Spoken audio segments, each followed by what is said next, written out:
Hello friends, welcome to DP Global Education channel. 9th Math Chapter 2 Polynomial Exercise 2.3 Question number 4 Factorize. Factorize this, factorize this, factorize this and factorize this. हमें factorize करना है. हर question को factorize करेंगे तो कितने factor निकलेंगे इसमें? दो निकलेंगे, दो फैक्टर इसमें निकलेंगे. स्क्वायर है इसलिए दो फैक्टर. अगर यहाँ क्यूब होता तो तीन फैक्टर निकलते. अगर यहाँ पावर 4 होता तो चार फैक्टर निकलते. इस पे डिपेंड करता है कितने फैक्टर निकलेंगे. दो फैक्टर निकलेंगे. हम लोग फैक्टराइज करते हैं. आइए देखिए. First 12x square minus 7x plus 1 ये है पॉलिनोमियल. इस पॉलिनोमियल को हमें फैक्टराइज करना है. मिड टर्म स्प्लिटिंग सबसे बढ़िया मेथड है. Mid term splitting. तो हम मिड टर्म स्प्लिटिंग से करने जा रहे हैं. सबसे पहले हम क्या करेंगे? सबसे पहले हम करते हैं इसको इससे मल्टीप्लाई करते हैं. मल्टीप्लाई करेंगे तो क्या आएगा? 12x square into 1 is equal to हो जाएगा 12x स्क्वायर. यही आएगा. ये हो गया क्लियर. अब हम क्या करेंगे? पहले इस 12 का फैक्टराइज करेंगे. 12 का फैक्टराइज करेंगे. 2 6 जा 12, 2 3 जा 6, 3 1 जा 3. ये इसका हमने फैक्टराइज कर लिया. अब हम दिमाग लगाएंगे कि इसमें क्या करना है. आइए देखते हैं. यहाँ 12x स्क्वायर आया है और यहाँ पर मिड टर्म, यानी मिड का मतलब होता है बीच का. बीच का टर्म स्प्लिट करना है. Mid term splitting. बीच के टर्म को स्प्लिट करना दो पार्ट में, और दो पार्ट में स्प्लिट करना है. उसके साथ साथ हमें ये भी देखना है कि वो दोनों पार्ट को जोड़ना है या घटाना है. तो हम जोड़ेंगे. क्यों जोड़ेंगे? क्योंकि यहां पर प्लस लगा हुआ है. ये बताता है, ये साइन बताता है कि हमें दोनों टर्म जोड़ना है या सब्ट्रैक्ट करना है, ऐड करना है या सब्ट्रैक्ट करना है. वो ये हमें बताता है. अब हम क्या करेंगे? इसके बाद इसको हम दो पार्ट में डिवाइड करेंगे. एक टर्म यहां और एक टर्म यहां, और बीच में क्या लगाएंगे? प्लस. यहां बीच में प्लस लगाएंगे. 12x स्क्वायर है तो x तो आएगा ही एक एक x हो जाएगा. अब 12 है और यहां लाना क्या है? 7. कैसे मैनेज करें कि यहां 7 हो जाए? दो नंबरों को कैसे जोड़ें कि हमारा यहां पर 7 आ जाए? तो देखिए जरा, अब हम इस पे फोकस करेंगे. इस पे अगर हम ध्यान दें तो देखो यहां पर क्या हो रहा है. 2 2 जा 4, यहां लिख लेते हैं 2 इंटू 2 इंटू 3 इंटू 1 ये है. अगर हम 2 2 जा 4 कर दें और 3 1 जा 3 कर दें तो 4 प्लस 3 7 हो जाएगा और हमारा क्वेश्चन सॉल्व हो जाएगा. यही हम करेंगे. यहाँ पर 4 और 3 हमारा हो गया यहाँ पे. तो अब यहाँ लिखेंगे 4x और 3x. यानी ये जो बीच वाला टर्म है, इस 7x को हमने दो पार्ट में डिवाइड किया, 4x और 3x में. आइए सॉल्व करते हैं. 12x स्क्वायर माइनस 7x की जगह पर हमने लिख दिया 4x प्लस 3x और प्लस 1. सेम ये पॉलिनोमियल है, बस खाली 7x की जगह पर हमने इसको दो पार्ट में डिवाइड कर दिया है. 4x और 3x किया है. वो कहां से किया है हमने ये आपको समझाया. क्या करना होता है? इसको मल्टीप्लाई करते हैं. हमने मल्टीप्लाई किया 12x स्क्वायर को 1 से, 12x स्क्वायर हो गया. अब इसको हमें डिसोसिएट, दो पार्ट में स्प्लिट करना है. दो पार्ट में स्प्लिट इस तरह से करेंगे कि ये बीच में जो 7x है वही आए जोड़ने पर. क्यों जोड़ना पड़ेगा? क्योंकि यहाँ प्लस साइन है. दो टर्म को जोड़ने पर 7x आए. हमने क्या किया? पहले तो 12 का फैक्टराइज किया. फैक्टराइज करने के बाद में हमने इसमें से माइनस किया. इसमें से कोई भी नंबर छोड़ना नहीं होता है. जो नंबर या तो इधर लीजिए या इधर लीजिए, कोई एक भी नंबर छोड़ेंगे नहीं. आइए 12x square minus 4x plus 3x. ये माइनस से जब मल्टीप्लाई करेंगे तो ये भी माइनस हो जाएगा, ये भी माइनस हो जाएगा और प्लस 1. अब यहां पर दो टर्म हो गए. इन दोनों टर्म में हमें कॉमन लेना है. इसमें कॉमन क्या है? 4 कॉमन है, x कॉमन है. 4 3 जा 12 हो जाएगा और x यहाँ है, x स्क्वायर यहाँ है तो x भी कॉमन है. 4x यहाँ पर कॉमन ले लीजिए. 4 3 जा 12 और x बच गया माइनस 4x पूरा कॉमन है तो 4x 1 जा 4x यानी 1 आएगा. माइनस यहाँ पर 3x प्लस 1 है, यहाँ कुछ भी कॉमन नहीं है। जब कोई भी चीज कॉमन, 3 के टेबल में यहां नहीं आ सकता है, x भी दोनों में नहीं है। जब कुछ भी कॉमन नहीं होता तो हम 1 कॉमन मानते हैं। क्या कॉमन मानते हैं? 1। तो 1 हमने यहां कॉमन ले लिया। अब चूंकि माइनस कॉमन ले लिया है तो ये माइनस अब माइनस 3x नहीं रहा, अब ये प्लस का 3x हो गया, क्योंकि -1 हमने कॉमन ले लिया है। और यहां प्लस था, यहां -1 हो जाएगा। जब भी हम माइनस कॉमन लेते हैं तो अंदर वाले टर्म्स के साइन बदल जाते हैं। -3x का +3x हो गया और +1 का -1 हो गया। अब यहां पर जो समझने वाली बात है कि ये टर्म और ये टर्म दोनों सेम आ गया। अगर ये सेम नहीं आता तो हमारा क्वेश्चन गलत हो गया। आगे सॉल्व करने से पहले आप ऊपर चेक करिए कहां पे गलती हुई है। ये दोनों एक जैसा आ गया, हम सही रास्ते पर चल रहे हैं। आइए 3x - 1 एक बार लिख लेंगे। लिख लिया, 3x - 1 दोनों में था, एक बार लिख दिया। अब जो बचा हुआ चीज है उसे लिख लीजिए। 3x - 1 से पहले क्या था? 4x, यहां बच गया था। और यहां क्या बचा था? -1। 3x - 1 एक बार लिखेंगे और बची हुई वैल्यू दोनों 4x - 1 लिख दिया। ये इसका फैक्टराइज हो गया, यही इसका आंसर हो जाएगा।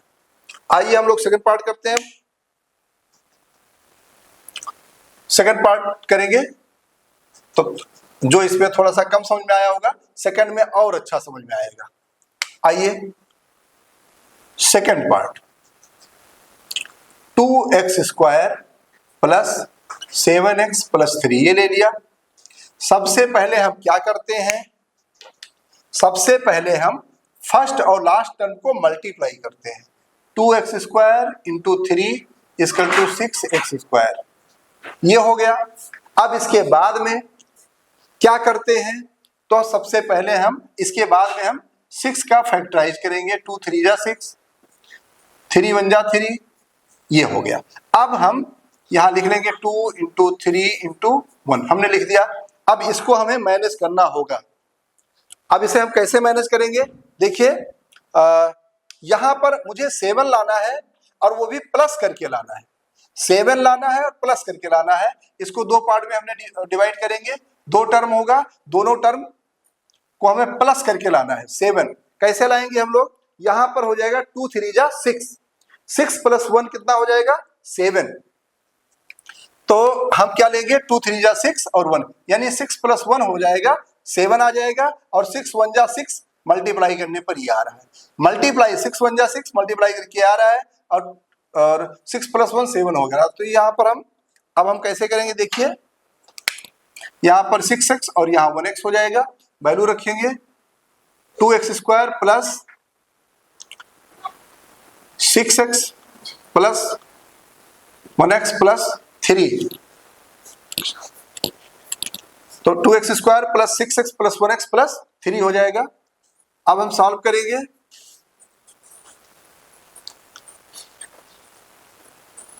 To x square + 6x + 1x + 3, ये हमारा आंसर। हम इस तरह से सॉल्व कर लिए इसे। अब इसके बाद क्या करेंगे? यहाँ 2 टर्म हो जाएगा, दोनों टर्म में हम कॉमन लेंगे। यहाँ पर 2x कॉमन है, x बचेगा + 2 × 3 = 6, 2x कॉमन लिया, 2x कॉमन हो गया, x यहाँ बच गया। और यहाँ 2 × 3 = 6, x कॉमन है, प्लस यहाँ पर 1 कॉमन लीजिए, x + 3, x + 3 2 बार है, इसको एक बार लिख लीजिए कॉमन लेकर के। अब क्या बच गया है? 2x बचा है और 1 बचा है, ये इसका आंसर हो जाएगा। आगे हम लोग सॉल्व करते हैं। अब हमारा कितने पार्ट बचे हैं? 2 पार्ट और बचे हैं। दोनों पार्ट हम सॉल्व कर लेते हैं फटाफट। आइए देखते हैं सेकंड पार्ट, थर्ड पार्ट कैसे होगा।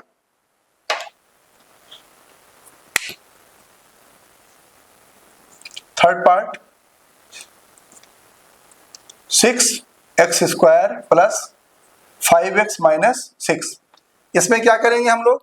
2 क्वेश्चन चूंकि सॉल्व हो चुका है, यदि अब समझ में आपको आने लगा होगा। सबसे पहले हम इससे मल्टीप्लाई करते हैं। 6x² × 6 = 36x² हो जाएगा। अब 36 का हम फैक्टराइज करेंगे। 9 × 3 = तो ये हो जाएगा 2 इंटू 2 इंटू 3 इंटू 3 इंटू 1, ये आया। 2 2 जा 4, 3 जा 36, 2 2 जा 4, 4 3 जा 12, 12 3 जा 36। ठीक है, ये नंबर हमारा सही है। अब हम इसे मैनेज करेंगे, ऐसे दो पार्ट में डिवाइड करेंगे। अच्छा, ये जो दो टर्म हम बनाएंगे, इस 5x को दो टर्म में जो बनाएंगे, उसमें बीच में प्लस लिखेंगे कि माइनस लिखेंगे? क्या लिखेंगे? माइनस लगाएंगे। क्यों माइनस लगाएंगे? क्योंकि यहाँ पर माइनस है, यहाँ पर माइनस है, इसलिए हम यहाँ पर माइनस लगाएंगे। अब माइनस लगाएंगे तो अब यहाँ पर हमें टर्म कैसे बनाए हम लोग कि यहाँ 5 आ जाए माइनस करने पर? तो यहाँ पर हम करेंगे 3 3 जा 9 और 2 2 जा 4, 9 में से 4 जाएगा 5 आ जाएगा। यानी एक टर्म लेंगे 9x और दूसरा लेंगे 4x। सारे टर्म देखो, इसमें सारे नंबर इंक्लूड है। 3 3 जा 9, 1 जा 9, 9 भी आ गया है और 2 2 जा 4।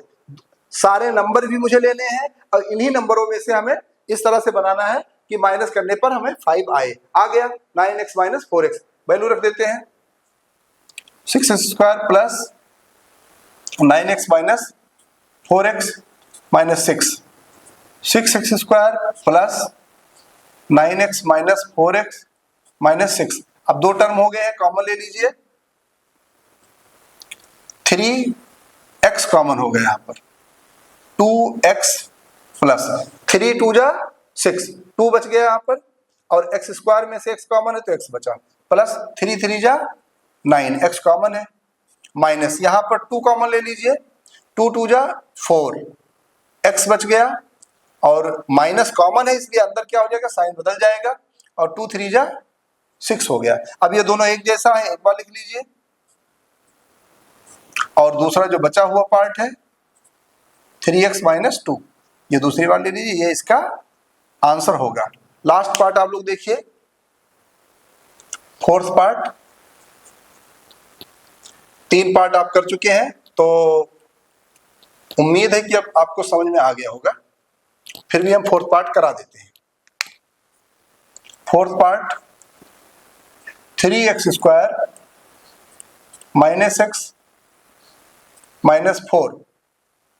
सबसे पहले क्या करते हैं, फर्स्ट और लास्ट नंबर को मल्टीप्लाई करते हैं। 3x स्क्वायर इंटू 4, ये 12x स्क्वायर हो जाएगा। अब 12 का हम फैक्टराइज करेंगे, 2 6 जा 12, 2 3 जा 6, 3 1 जा 3, ये हमारा फैक्टराइजेशन आया। हम यहाँ पर लिखेंगे 2 इंटू 2 इंटू 3 इंटू 1 लिख दिया। अब हमें क्या करना है, स्प्लिट करना है 12x स्क्वायर जो मल्टीप्लाई करके आया था, इसको स्प्लिट करना है दो टर्म में। कितने टर्म में स्प्लिट करना है? दो टर्म में। अब वो दोनों टर्म कैसा आना चाहिए, माइनस करने पर 1 आना चाहिए। x के आगे कोई नंबर नहीं है तो 1 माना जाएगा और यहाँ साइन माइनस है तो माइनस करना है, यानी बीच में माइनस लगाना है। दो टर्म होगा और माइनस करने पर कितना आना चाहिए, 1 आना चाहिए। तो माइनस करें यहाँ पर 2 2 जा 4 और 3 1 जा 3, 4 माइनस 3 अगर हम करते हैं तो 1 हमारा आ जाएगा। हम इसे रखने जा रहे हैं यहाँ पर 4x माइनस 3x, ये रखेंगे यहाँ पर 3x square minus 4x minus 3x। x की जगह पर हमने ये वैल्यू रख दिया माइनस 4, 3x स्क्वायर माइनस, अब माइनस से जो हम खोलेंगे अंदर ब्रैकेट ओपन करेंगे तो माइनस 4x हो जाएगा और प्लस माइनस माइनस प्लस हो जाएगा 3x माइनस 4। दो टर्म हमारे बन गए। अब इसमें हम x कॉमन ले लेंगे, 3x माइनस 4 प्लस, इसमें क्या कॉमन हो सकता है, ना तो 3 की टेबल में 4 जाएगा ना 4 की टेबल में 3 जाएगा, इसलिए 1 कॉमन ले लीजिए। 3x माइनस 4, जब कुछ भी कॉमन ना हो तो 1 कॉमन हमें लेना पड़ता है। अब 3x माइनस 4 एक बार में लिख दीजिए और बचा हुआ जो वैल्यू है बची हुई x प्लस 1, इसको लिख दीजिए। ये हमारा आंसर हो जाएगा।